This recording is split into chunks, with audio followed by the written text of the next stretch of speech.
नमस्कार, city post के इस खास पेशकश में आपका स्वागत है। मैं हूं श्रीकांत प्रत्युष। मेरे साथ हैं देश के चर्चित नेता आरएलएसपी के सुप्रीमो उपेंद्र कुशवाहा जी। अभी चुनाव प्रचार में जुटे हुए हैं, इनसे बात करते हैं। सर, आपने एक नया मोर्चा बनाया है, इस मोर्चा का स्वरूप क्या है, भविष्य क्या है? देखिए, इसका स्वरूप तो स्पष्ट है। इसमें राष्ट्रीय लोक समता पार्टी, बहुजन समाज पार्टी, ओवैसी जी की पार्टी और उसके अलावा दो पार्टी और है। तो कुल मिलाकर इन तमाम पार्टियों ने एक मोर्चा बनाया है और इस मोर्चा का नाम ग्रैंड डेमोक्रेटिक सेकुलर फ्रंट है। और जहां तक भविष्य की बात है तो अब इसी मोर्चे का ही भविष्य है बिहार में, क्योंकि बाकी के जो दो मोर्चा या दो गठबंधन हैं, एनडीए और महागठबंधन, उसको बिहार के लोगों ने आजमा लिया है। 15 साल आरजेडी को भी देखा, बिहार को रसातल में पहुंचा दिया उन लोगों ने, और नीतीश कुमार जी के ऊपर भरोसा करके इनको भी 15 साल तक बिहार की जनता ने भुगता है। इन्होंने शिक्षा, स्वास्थ्य सबको बर्बाद कर दिया। तो अब बिहार के लोग नया विकल्प चाहते हैं और नया विकल्प के रूप में जो हमारा मोर्चा है, यही जनता के बीच में है। सर, आप उसी महागठबंधन के साथ खड़े थे कल तक, जिसको कह रहे हैं कि बिहार को रसातल में पहुंचा दिया। आखिर आपको लगता है कि धोखा हो गया आपके साथ?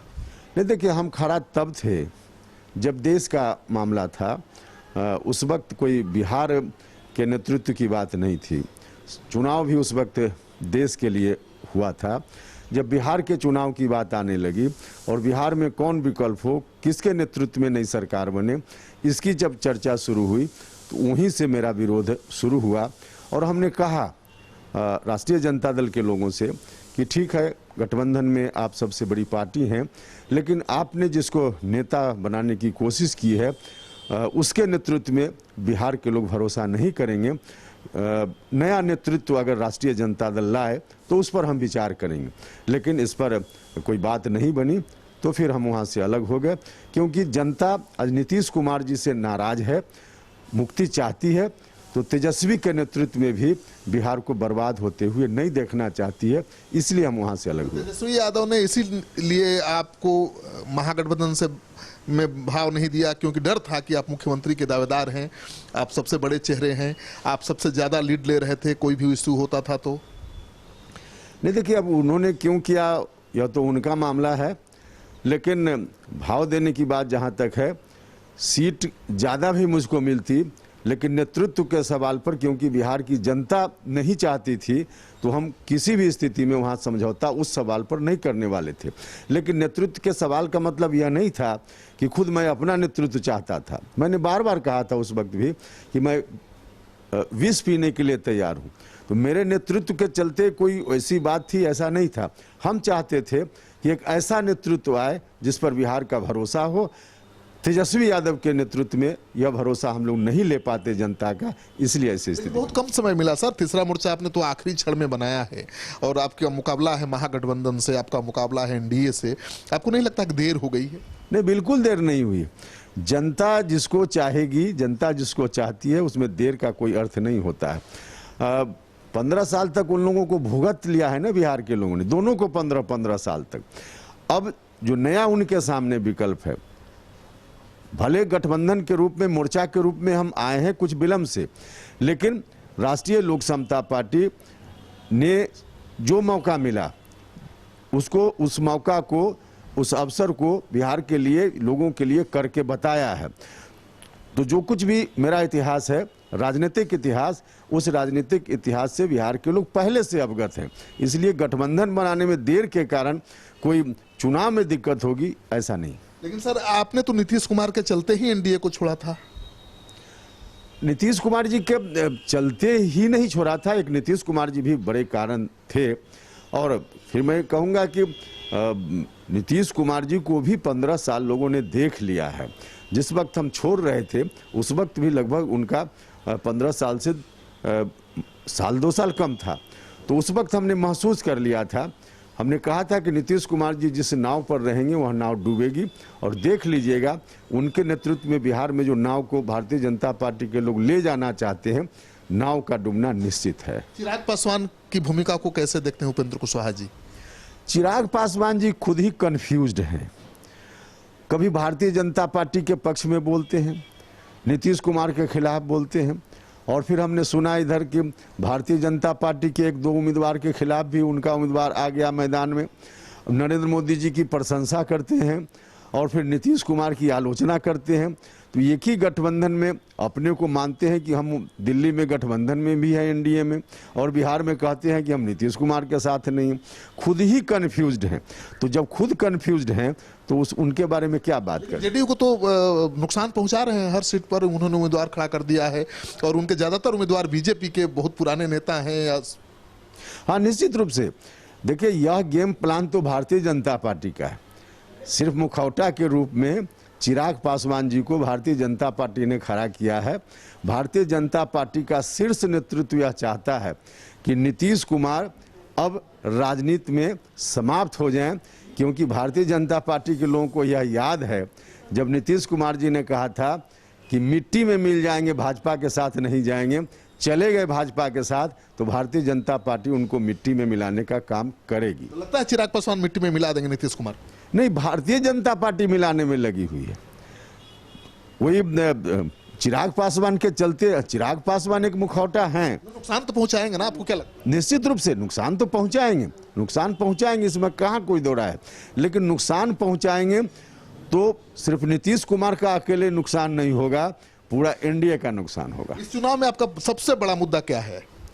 इस चुनाव में सबसे बड़ा मुद्दा हमारा है गरीबों के बच्चों के सपना को साकार कैसे किया जाए। क्योंकि गरीब घर के बच्चे हों या संपन्न परिवार के बच्चे हों, उनके भविष्य को आगे बढ़ाने के लिए शिक्षा ही एकमात्र उपाय है। जो पैसे वाले लोग हैं अपने बच्चों के लिए शिक्षा खरीद लेते हैं, लेकिन गरीब घर के बच्चों के लिए कोई शिक्षा की व्यवस्था नहीं है। गरीब का बच्चा भी चाहता है कि एसपी बने, कलेक्टर बने, बड़ा इंसान बने। यह काम पढ़ लिख कर ही हो सकता है। पढ़ेगा लिखेगा, अच्छा करेगा तो उसको अच्छा रोजगार भी मिलेगा, अच्छी नौकरी भी मिलेगी। तो हर चीज के लिए शिक्षा, तो शिक्षा, स्वास्थ्य और रोजगार, पढ़ाई, दवाई, कमाई, यही हमारे मुख्य मुद्दे हैं। लेकिन नीतीश कुमार तो कहते हैं कि शिक्षा के क्षेत्र में बहुत उन्होंने काम किया है, साइकिल दिया, क्या क्या नहीं दिया, पोशाक दिया। साइकिल दी, पोशाक दिया, शिक्षा नहीं दी, ढांचा बनाया, प्राण प्रतिष्ठा नहीं किया। जब तक आदमी का बॉडी है उसमें प्राण न हो तो इस बॉडी का कोई मतलब नहीं। स्कूल का बिल्डिंग बना देना, साइकिल दे देना, व्यवस्था तो ऐसी होनी चाहिए कि अभिभावक खुद इतने सक्षम हो जाएं, पढ़ लिख कर जो कल के अभिभावक हैं इतने मजबूत सक्षम हो जाएं कि खुद अपने बाल बच्चों को साइकिल खरीद कर दे पाएं, खुद अपने बच्चों को पोशाक खरीद कर दे पाएं। सिर्फ पोशाक कोई दे दे और स्कूल में शिक्षा समाप्त कर दे, ऐसी सरकार का कोई मतलब नहीं। सर, जातीय समीकरण पर आधारित है बिहार की राजनीति, पूरी तरह से देख लीजिए, सारे कास्ट लीडर्स हैं। आपको नहीं लगता कि आप एक हार्डकोर कास्ट लीडर का इमेज नहीं बना पाए? हार्डकोर कास्ट लीडर का इमेज जब तक बनता रहेगा तब तक बिहार की जनता का नाश ही नाश है। बिहार की जनता के लिए मेरा आग्रह है कि अब इन चीज़ों में मत उलझें लोग, कभी धर्म के नाम पर, कभी जात के नाम पर। इस बार चर्चा हो। मैं मीडिया के लोगों से भी आग्रह करना चाहता हूं कि ऐसे मुद्दों को फोकस में ना लाएं, कृपा करके। जनता के बीच में शिक्षा का सवाल, स्वास्थ्य का सवाल, नौजवानों के लिए रोजगार का सवाल, इन मुद्दों पर चर्चा होनी चाहिए। और इन मुद्दों पर चर्चा होगी, लोगों को न्याय भी मिलेगा। और बाकी जो लोग बिना कुछ किए लाभ ले लेते हैं जात के नाम पर, वैसे लोगों को तमाचा लगेगा। सारे दलों के चाहते हैं अपराधी, बाहुबली, कोई अच्छा इंसान की कहीं पूछा है किसी पार्टी में, किसी दल में? नहीं, देखिए, हम तो अच्छा इंसान की बात जब करते हैं तो वैसे लोगों से भी आग्रह करते हैं। अच्छा इंसान है समाज में, लेकिन कहीं ना कहीं कुछ जो दायित्व है सामाजिक राजनीतिक, उस दायित्व से अपने को बचा लेते हैं। कहते हैं कि अब वहाँ ठीक जगह नहीं है, हम कैसे जाएं। लेकिन डेमोक्रेसी में जब तक अच्छे लोग बचेंगे जाने से तो कोई ना कोई तो आएगा, उस गैप को कोई ना कोई भरेगा। तो यह जवाबदेही समाज के अच्छे लोगों की है कि लोग आगे आवे, ताकि उस तरह के लोग जिसकी आप चर्चा कर रहे हैं जगह ना पाएं। कितनी सीटों पर आपका अलायंस लड़ रहा है और कितनी सीटें मिलने की उम्मीद है? नहीं, देखिए, हम लोग तो 243 सीट पर लड़ रहे हैं। हमारा मोर्चा 243 सीटों पर लड़ रहा है और हम 243 में बहुमत के साथ जीत कर आएंगे और सरकार बनाएंगे। तो आरजेडी गठबंधन का जो समीकरण है एमवाई है, नीतीश कुमार ने यादवों पर ज्यादा भरोसा जताया है, ज्यादा यादवों को टिकट दिया है, मुसलमानों को टिकट दिया है। आपको क्या लगता है ये समीकरण काम करेगा? कोई समीकरण काम नहीं करेगा। इस बार समीकरण करेगा काम दवाई पढ़ाई कमाई, यही समीकरण काम करेगा। तो आप सुन रहे थे उपेंद्र कुशवाहा को, जिनका सबसे बड़ा चुनावी मुद्दा है लिखाई पढ़ाई दवाई कमाई। अगर ये मुद्दा बन जाए तो वाकई बिहार की राजनीति की तस्वीर बदल जाएगी। इस वीडियो को ज़्यादा से ज़्यादा लोगों के साथ शेयर करिए। अगर आपने अब तक हमारा चैनल सब्सक्राइब नहीं किया है तो कर लीजिए। आपका सहयोग समर्थन लगातार मिल रहा है, इसके लिए बहुत बहुत आभार।